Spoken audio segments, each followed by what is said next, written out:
So control of the scope may be the most useful aspect of the target tab, but it's by no means the only use for this section of Burp. As they say here in test number 13, which is where we're at, so far we've gone in multiple videos through all of these tasks, and hopefully today we're actually going to finish with all of them. So let's just not waste more time and get into it. There are 3 sub-tabs under target, so let me fire up a Burp Suite here, an instance of Burp Suite. So you have the Sitemap, which allows us to map out the apps. I'm going to start a temporary project with everything by default. Firefox is up and running, which is what I've configured with Burp to work here as my browser. I don't want to use the browser that's built in Burp Suite. So we're going to the target and we have the sitemap, as they say here.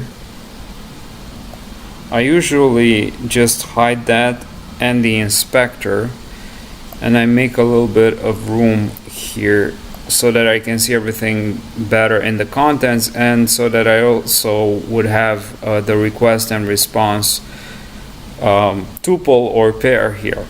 Alright, sitemaps. So the sitemap here, as we see, the sitemap section here allows us to map out the apps we are targeting in a tree structure. Every page that we visit will show up here, allowing us to automatically generate a sitemap for the target. So we simply browse.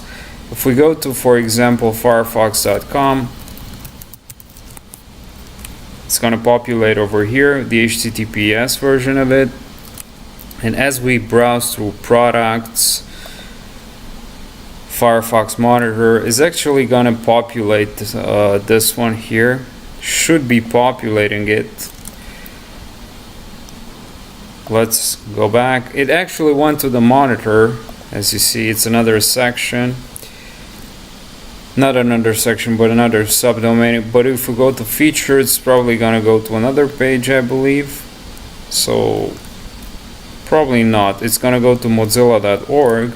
And under mozilla.org, which is right over here, is going to go to Firefox and then features and then so on and so forth.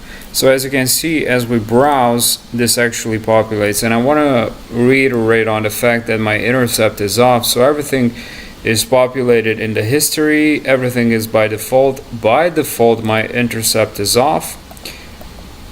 And as you can see, this is where the target scope is. What I can do with this professional version is to actually right click on something. I could add it to scope, or I could scan it, for example, and I could define different parameters of the scan, whether or not I just want to crawl it or crawl and audit. Audit the selected items. Scan configuration, I usually, when I scan, which is like 5% of the time, so I mostly never scan, I could just select from the library the audit coverage is maximum. Another one that I check is crawl strategy is the fastest. Never stop audit due to application errors, and never stop crawl due to application errors. These are the 4 bare minimum configurations that I use for the scanning. When it comes to application login, this is where you define logged in scanning or authenticated scanning, and this is where you define the resource pool. Depending on the target and the scope, you might want to add a new resource pool, let's say custom 1, and then you would be allowing maybe 50 or 100 concurrent requests, and you can also set a delay between requests, which can be fixed, random, or increased delay in increments. This is also a feature in Intruder, but we'll get to that in probably a later video. So depending on the scope of the target, you can just play with these. But regardless, we are in sitemap, and what they say here, Burp would also allow us to spider the targets automatically, look through every page for links, and use them to map out as much of the site as is publicly accessible using the links between pages. However, with Burp Community, we can still use this to accumulate data whilst we perform our initial enumeration. We saw that. the scope. We've already seen this in the scope subtab. We've talked about the scope. I've told you that advanced scope controls allow you to include or exclude from scope based on regexes. Issue definitions. Whilst we don't have access to the Burp Suite vulnerability scanner in community, we do still have access to a list of all the issue definitions, which are over here. And this is really important, not only if you're starting out, but as you're actually building your report. If you're running an application security audit, this is where you would fill your report. So notice that I've said application security audit because I didn't say a pen test, which is what you would usually say, which is what I would usually say, but I've looked at a live overflow video from a couple of months ago, and he made a clear difference of what he is and what he is not. He said he's not a penetration tester because he doesn't do a lot of red teaming and a lot of network scanning, a lot of pivoting. And I would like to say that I'm not, in that regard, or given those sort of definitions, I'm not a penetration tester either. I would actually consider myself an application security professional, maybe, since I do a lot of application security tests, web application security tests with Burp Suite and manually. So yeah, that being said, let's move on forward. We've seen the issue definition gives us a huge list of web vulns, which we can draw from should we need citations for a report, as I said. Now, take a look around. We will be using this a lot throughout the module. Visit every page, check your sitemap, and so on and so forth. So machine IP, interesting. So I need to actually start the machine. And should I start the attack box? I probably need to start the attack box, otherwise I would have to download my configuration file. Thus, let's see. We were at task number 13. Take a look at around the site. We will be using this a lot throughout the module. Visit every page link from the home page, then check your sitemap. One endpoint should stand out as being very unusual. So it's going to take a little while until the machine is starting out.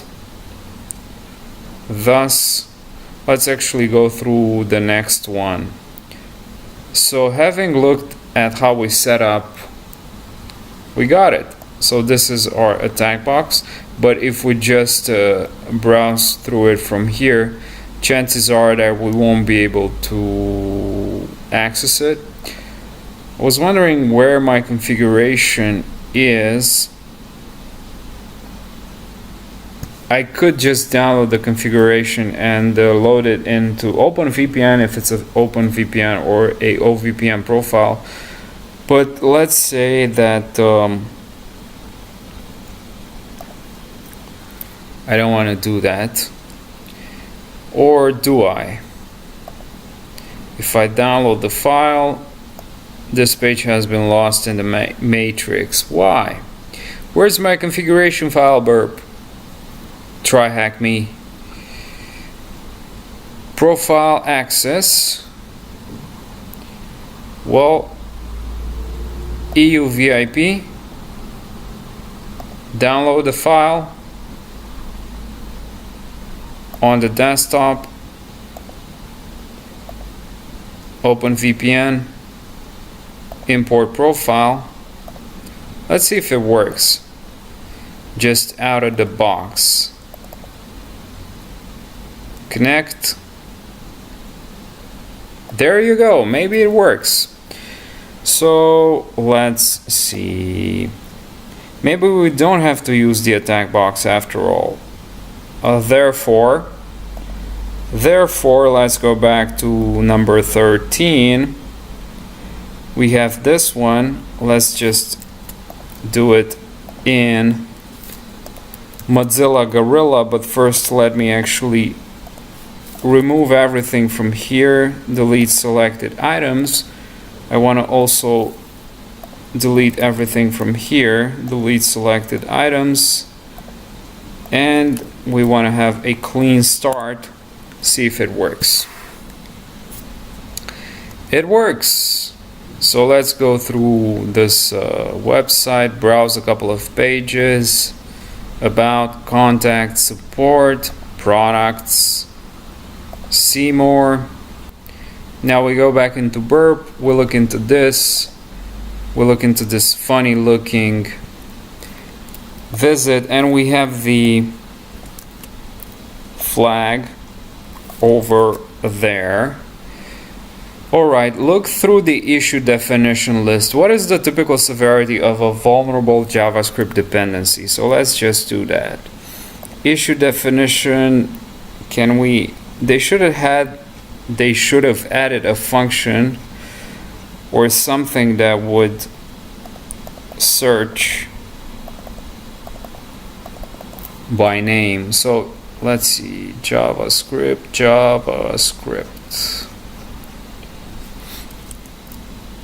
What is the typical severity of a vulnerable JavaScript dependency? Where is it? JavaScript injection, no. Severity high, of course, right? What is the typical severity of vulnerable JavaScript dependency? So not JavaScript injection.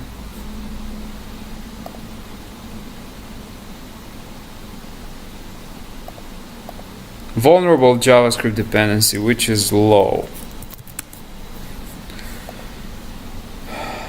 Having looked at how to set up and configure our proxy, let's go through a simplified real-world example. We'll start by taking a look at the ticket section here in our support.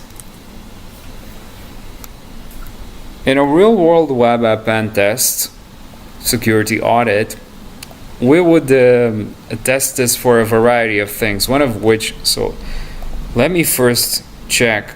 12 minutes in, good to go. If you have not yet encountered XSS, it can be thought of as injecting a client-side script into a web page in such a way that it executes. There are various kinds of XSSs, which is the vulnerability that I mostly never look for outside of the typical or the low-hanging fruits or the must-dos when it comes to an application security audit.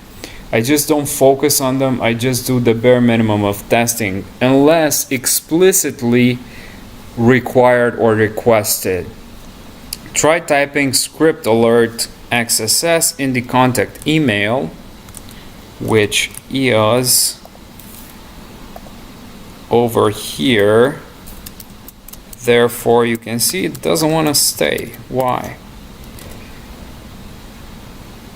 You should find that there is a client-side filter in place which prevents you from adding any special character that aren't allowed in email addresses. Exactly, that's the behavior I've seen. Fortunately for us, client-side filters are absurdly easy to bypass. There are a variety of ways we could disable the script or just prevent it from loading in the first place. Now, the first thing that I could think of is just pass a good input here. Let's say d@d.com and then hello, and then I would submit this query. This would be in my Burp suite over here in it should be a post request. So I believe this is the one. What I would do is to actually send this to the repeater, and in the repeater I would just in my email run that thing, maybe it works, and I would send a request. Let's actually request in browser in original session. I would just copy this. Let's see if we can make it pop. There you go, successful XSS. So that was one way I would have bypassed it. So let's go back here. Let's focus on simply bypassing the filter now. First, make sure that your proxy intercept is on, which is what I did.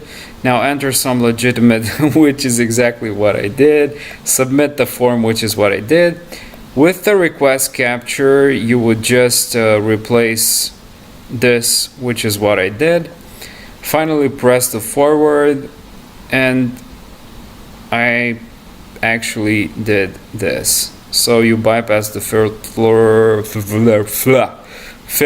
simply by that. Don't expect it to be quite so easy in real life. Yeah, it's not. Unless you're testing a custom-made application and it actually is that easy.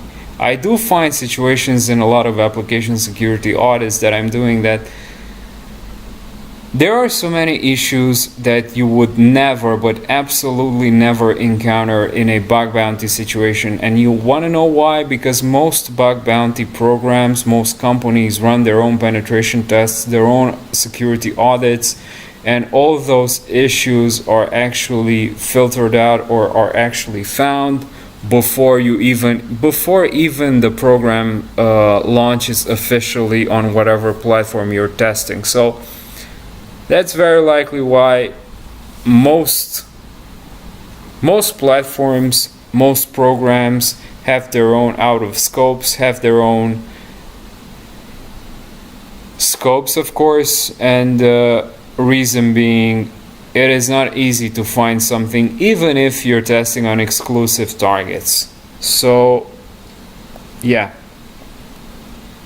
which is why you would rather focus on getting pen tests, as they say, or getting application security audits on your way instead of trying to compete with everyone else in whatever bug bounties are out there. So yeah, that's just my 2 cents. I've fallen very out of love with bug bounties in the past, I would say, year or so, even though I'm still doing some very limited whenever I have time between pen tests, when I don't want to do anything else with my free time. So that's very limited, and that's mostly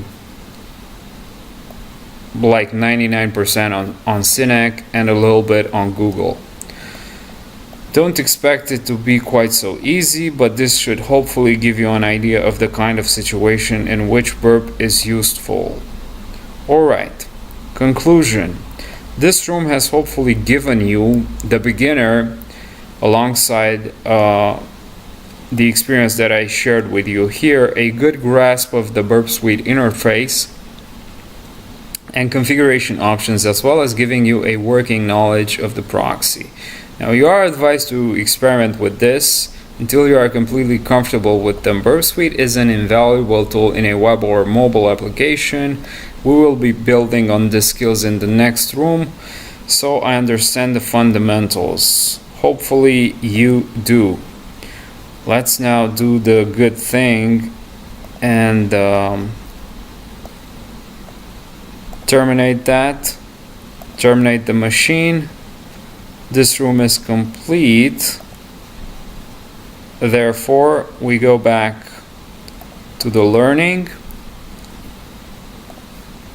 Up next, so the basics is done. Up next is going to be the repeater, and there's probably a lot of stuff that I'm going to share with you in that video, which is why, again, before closing this video, I would like to encourage you to share this video with everyone in your social media followership, because this is the only way to actually motivate me to keep on doing more videos, because I get peanuts from YouTube for actually making these videos, and I do them in my spare time, which is why I would kindly ask you to be appreciative of that. And that being said, this video is done.